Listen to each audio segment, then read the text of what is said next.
I caught a whiff of alcohol and turned my head to look. In the back seat sat a stunning woman with long legs and a low-cut top, her eyes half closed as she mumbled, "Sir, drive. I need to get home." "All right," I replied with a nod and started the car. Times are tough these days. The economy's in a slump, and a lot of companies are laying people off. I got caught up in that wave myself. After losing my job, I couldn't find anything suitable right away, so I started driving for Uber with my old Volkswagen. "Sir, is it okay if I smoke in here?" Her voice pulled me out of my thoughts. I glanced at her through the rearview mirror and saw she'd already pulled out a pack of slim cigarettes. After a moment's thought, I rolled down the window as a silent okay. "Thanks, sir. You're really nice," she said with a smile. Lighting up a cigarette, she smiled and started making small talk between puffs. I learned her name was Lydia Monroe. She'd been at a business dinner tonight, and with everyone pushing drinks on each other, she couldn't refuse and ended up overdoing it. Before I knew it, we'd reached her destination. I turned to look at her, only to find Lydia fast asleep. "Hey, miss, wake up. We're here," I called out a few times, but she didn't stir. With no other choice, I got out of the car and helped her out of the back seat. "Miss, we're here. Come on, wake up." After shaking her gently for a couple of minutes, Lydia finally came to, mumbling in a daze, I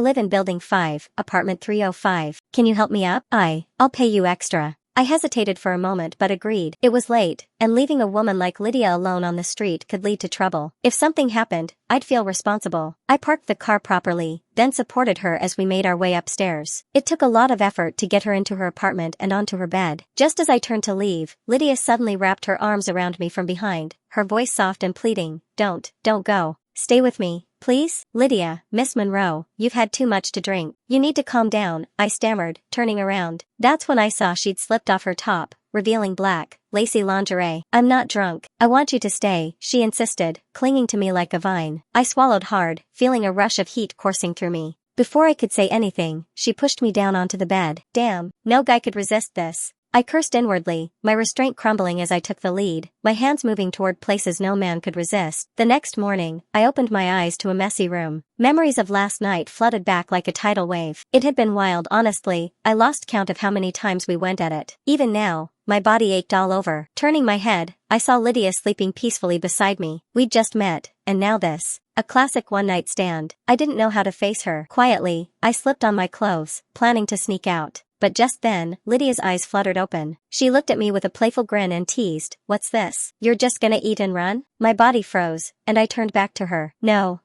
it's not like that. I'm just hungry and was gonna grab something to eat. Last night was intense. I'm starving too. Let's go eat together." Lydia laughed, sliding out of bed completely naked. I couldn't help but stare, captivated. Her figure was incredible, a woman you'd never forget once you've had a taste. She got dressed, took my hand, and led me out. We found a nice upscale restaurant and sat down. "Don't be shy with me. Order whatever you want. Consider it my thanks for getting me home last night," she said warmly. I gave her a complicated look and muttered under my breath, "You already thanked me last night." Lydia blinked, then burst into laughter, doubling over. "Ethan Walters, you're adorable. Don't overthink last night. Men and women have needs. It's perfectly normal," she giggled. My face turned red. She had a point. It was consensual, and in today's world, this kind of thing isn't a big deal. If Lydia wasn't bothered, why should I be? With that in mind, I relaxed and stopped acting so stiff. Soon, our food and drinks arrived, and we started chatting over a few glasses. "Ethan, how much do you make driving for Uber in a day?" Lydia asked out of the blue. I wasn't expecting the question and paused for a few seconds before answering honestly. "On good days, after gas and expenses, I can make about $200 or $300. On bad days, maybe 100 or so." Lydia smiled. "How about this? I'm short a driver. Come work for me. I'll pay you 20 grand a month. What do you say? 20 grand a month?" My eyes widened, and I set down my fork. That's a huge salary. What exactly would I be doing? "I run a modeling agency. I often need someone to drive the models to photo studios and other locations. You seem reliable, so I'd feel good entrusting this job to you." I was taken aback, a little curious. "We just met. How do you know I'm reliable?" Lydia rolled her eyes playfully. "If you weren't, you would have left me on the curb last night instead of helping me home." Then she leaned in close, her warm breath tickling my ear as she whispered, "So, what's it gonna be? Give me a straight answer, big guy." Looking at the captivating woman in front of me and thinking about driving models around for 20 grand a month, where else could I find a deal like this? I agreed without hesitation. "Great. After we eat, come with me to the office. You can start right away." "Sounds good," I replied, taking a satisfied sip of my drink. A thought crossed my mind. After just one night, Lydia's offering me an amazing job. Does she have a thing for me? Or is she impressed by certain skills of mine? After the meal, I drove Lydia to her company. As soon as we stepped inside, I was greeted by a sea of gorgeous women, each more stunning than the last. The air was filled with a mix of sweet perfumes. I took a deep breath, feeling my bones turn to jelly. Working in a place like this? It's probably every guy's dream. Lydia clapped her hands, getting everyone's attention. She introduced me as the new driver responsible for transporting the models. A petite, sweet-looking girl with an impressive figure approached me first, giggling. Hey there, handsome. I'm Tina Shaw. Looking forward to working with you. Handsome, you're pretty tall. Got 18 inches to match, another model chimed in. Faced with such fiery enthusiasm, I felt my face heat up. I'd never experienced anything like this before and was completely flustered. Lydia noticed and laughed. Alright, ladies, Ethan's a bit shy, so ease up on the teasing. Go on, get back to work. The models dispersed, whispering and giggling among themselves. I let out a few deep breaths, my racing heart finally calming down. Lydia walked over with a grin. Relax, this is just the beginning. You'll see crazier things, so you better get used to it, or you'll just make a fool of yourself. I nodded awkwardly. Honestly, it's not that I'm timid. I could handle 2 or 3 of them no problem. But dozens? And each one a knockout? Anyone would be overwhelmed by that. Alright, don't stress too much. I'm just giving you a heads up. Find a spot to chill for now. I'll let you know when there's work. Got it, Ms. Monroe, I replied, slipping into professional mode. I've been in the workforce long enough to know how to address people in different settings. Lydia smiled, nodded, and walked off. I wandered around a bit before finding a place to sit. There were a few magazines stacked on a nearby table. I picked one up and flipped it open, my eyes immediately glued to the pages. Man, magazines these days are something else. But damn, they're good to look at. I kept flipping through. The pages were filled with photos of top-tier models, some in bikinis, others in various uniforms. Every shot was enough to get your blood pumping. Hey, cutie, you're sneaky, hiding here and looking at stuff like this, she teased. A familiar, melodic voice interrupted me. I jumped, quickly setting the magazine down. Tina Shaw, the girl from earlier, walked over with a teasing smile. Cutie, it's fine if you look. These are made for people to enjoy. But just so you know, these magazines are still samples. They're not even out on the market yet.